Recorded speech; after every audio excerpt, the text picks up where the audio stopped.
When you're ready to trade the chaos of city life for swaying palm trees and sparkling turquoise waters, head to the San Blas Islands of Panama. This secluded archipelago is home to over 300 mostly uninhabited islands and islets, offering a perfect escape for tropical nomads looking to go off the grid. As an avid traveler always searching for secret paradises, the San Blas Islands have been on my bucket list for years. After countless hours spent dreaming of palm-fringed beaches and open-air cabanas, I finally booked a trip. From the moment I arrived, I was enchanted.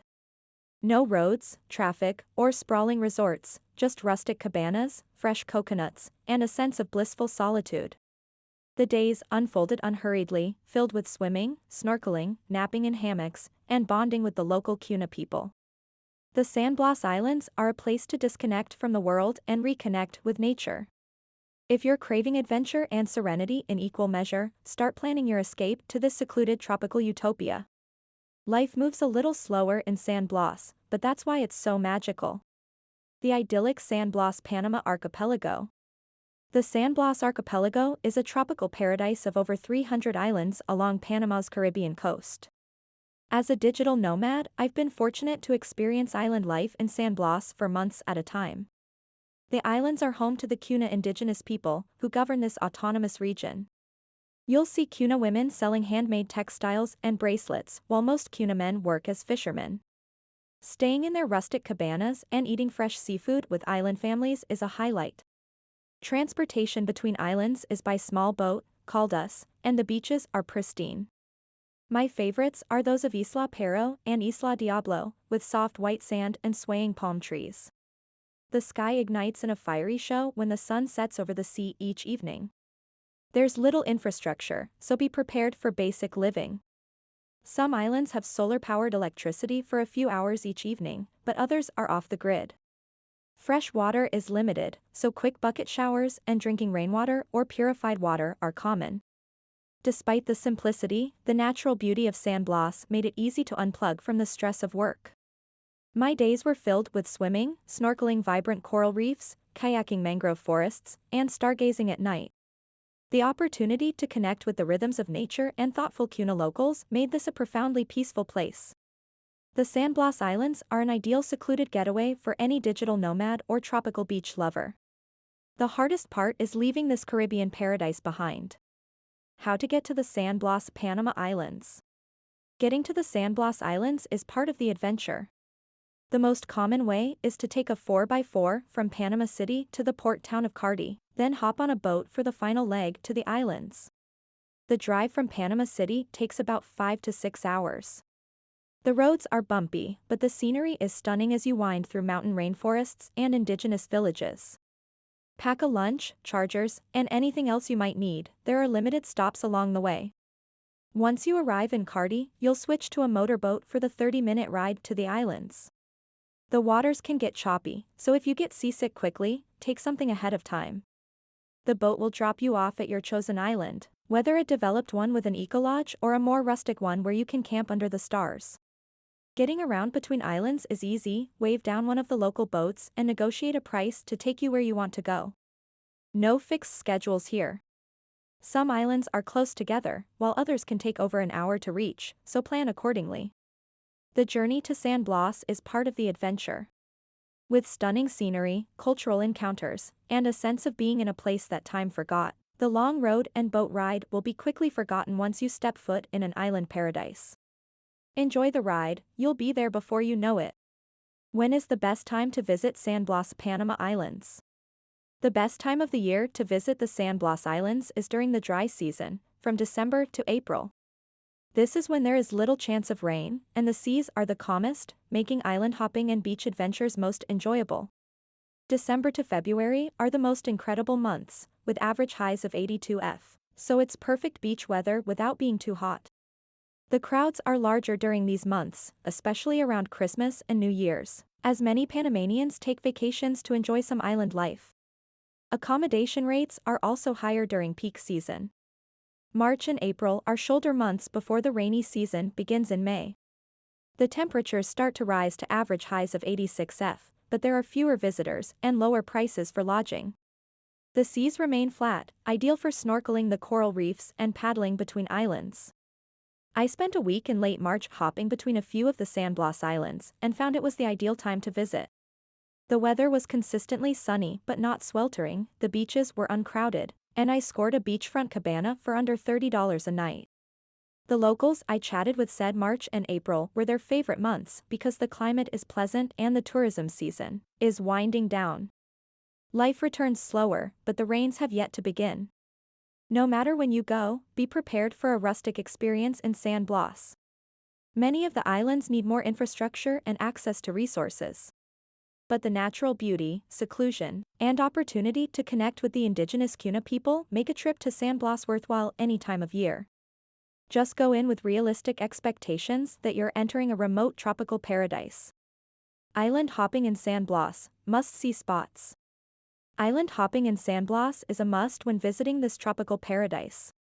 There are over 300 islands with pristine white sand beaches and swaying palm trees. Here are a few of my favorites. Isla Pero, Dog Island. True to its name, this tiny island is shaped like a dog bone. It's one of the most popular spots for snorkeling, with crystal-clear turquoise waters and colorful reef fish swimming all around.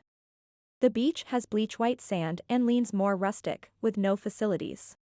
Pack a picnic, bring your snorkel gear, and enjoy a full day in this natural wonderland. Isla Diablo, Devil's Island. Don't let the name scare you away. This island is heavenly, with secluded beaches and lush greenery.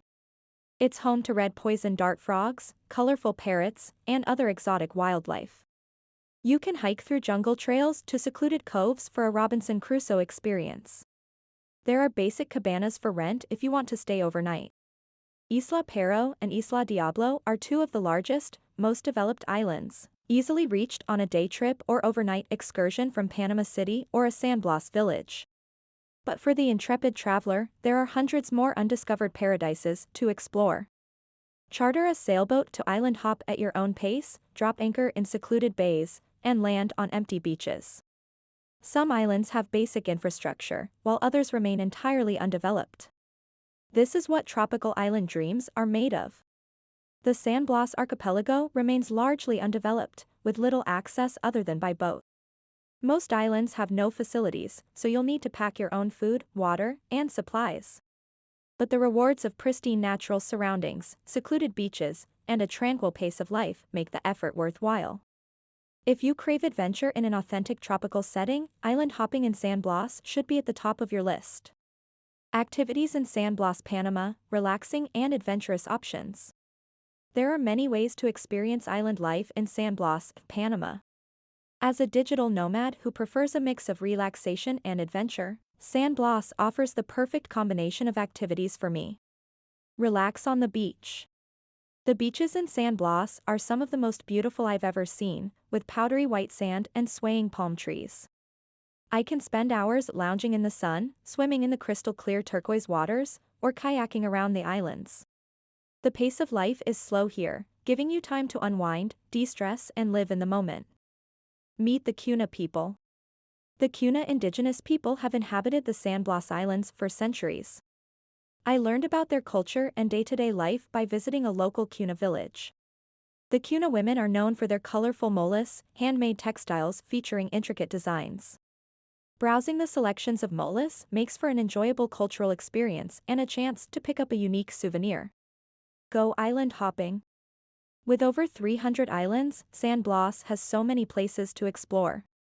Island hopping tours take you to some of the most secluded islands where you can swim and snorkel in privacy. I spotted starfish, colorful fish, and even dolphins during my tour.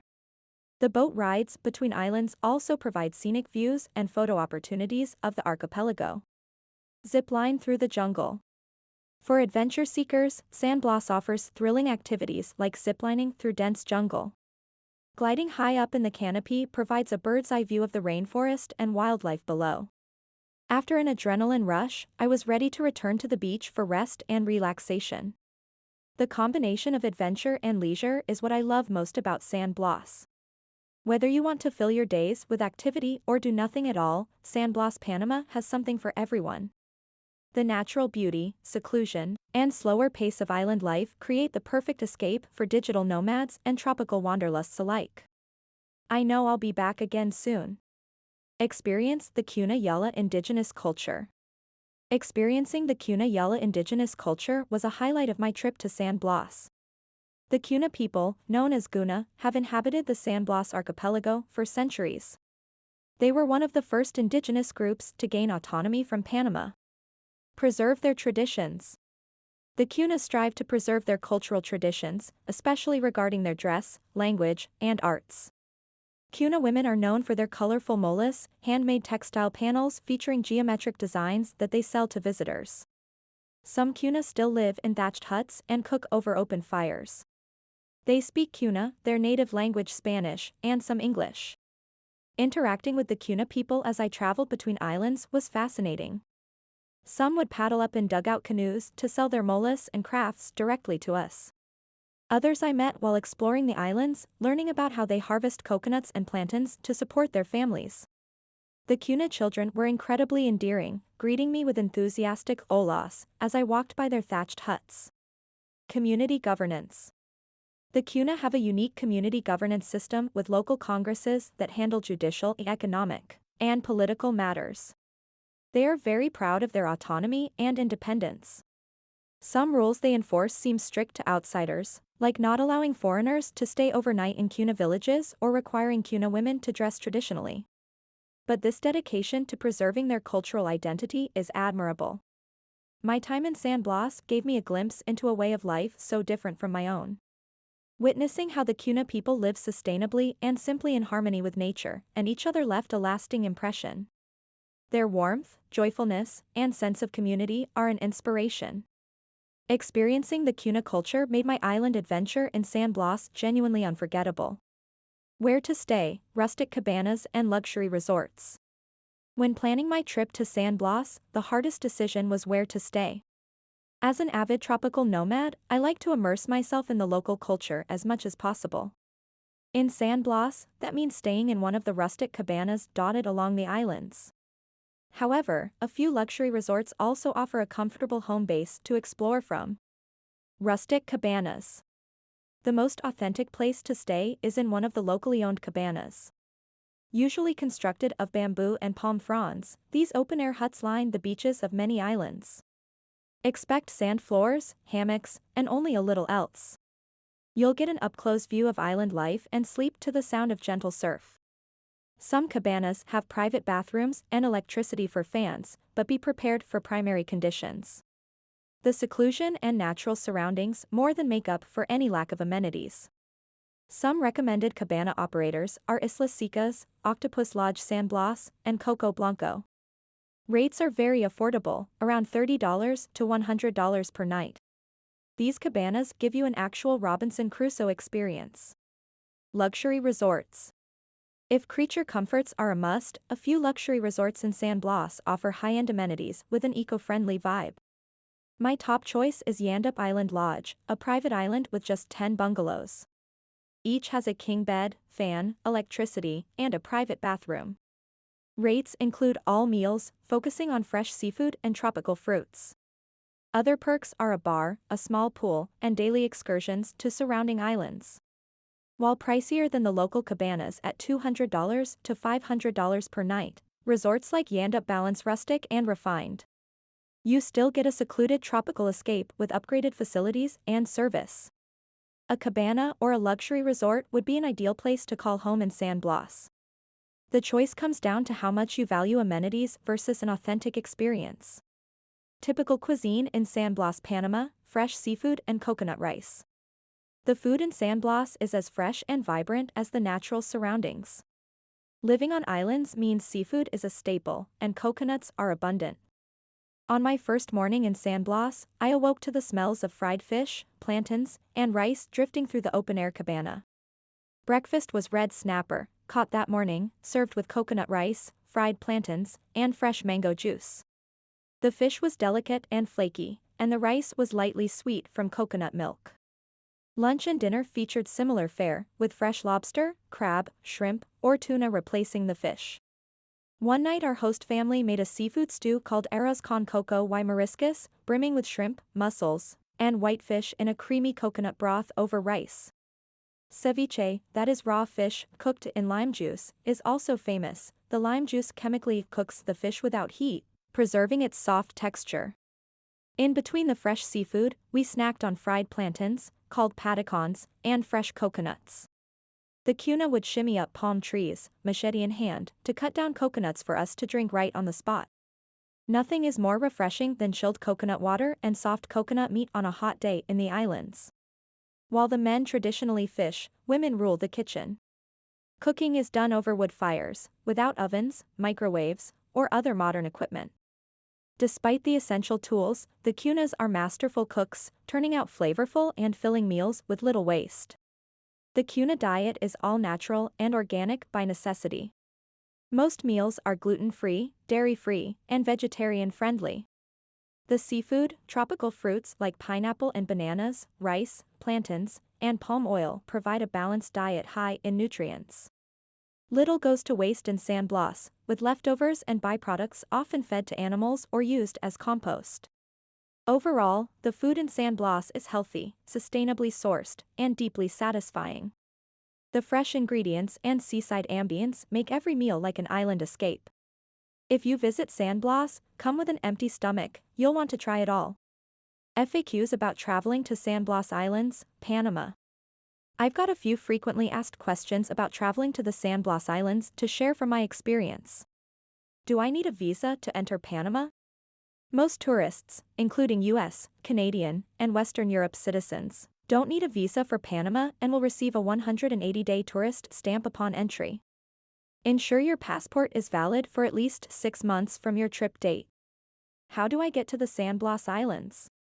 The only ways to reach the San Blas archipelago are by small plane or boat. Flights depart from Panama City and take about 30 minutes. The ferry ride from Panama City takes about 5 to 6 hours. I chose to fly since I only had a limited time and wanted to maximize my island experience. The views from the plane were breathtaking. Where do I stay? Accommodation options in San Blas are fundamental. The most common are family-run cabanas and huts. I stayed in a rustic beach cabana with no electricity. Still, it did have a private bathroom and mosquito netting over the beds. The cabanas are open air with thatched roofs. It's a very eco-friendly and authentic way to experience the islands. Do I need to book tours in advance? I recommend booking your flight or ferry ticket in advance, especially if traveling during the dry season from December to April. As for tours and activities, it's best to arrange them once you arrive on the islands. This allows for flexibility if the weather changes or you want to stay longer on an island. The San Blas Community Center can help organize tours, transport, and accommodation. What's the food like? The cuisine is simple but fresh and tasty. You'll find a lot of coconut milk, seafood like lobster, crab, fish, plantains, yuca, and tropical fruits. My favorite was the whole fried fish with coconut rice. Be prepared for small portion sizes as the food is made to order. And don't forget to try the fresh coconut water. The natural beauty, laid-back vibe, and seclusion of the San Blas Islands make it a perfect tropical escape. I hope I've answered some of your questions about visiting this little slice of paradise. Let me know if you have any other questions. And there you have it, a glimpse into the island life in San Blas. After spending a few blissful days sailing through the archipelago, I can see why San Blas attracts travelers seeking seclusion and natural beauty. The pace of life moves slowly, giving you time to soak in the sunsets, connect with the locals, and find adventure. If you want to escape the grind, pack light, bring an open mind, and head to San Blas. The islands have a way of working their magic on you, and when it's time to leave, you'll do so with sun-kissed skin, salt in your hair, and a lifetime of memories. For me, the most challenging part was saying goodbye. But the call of the islands is strong, and I know I'll be back again soon.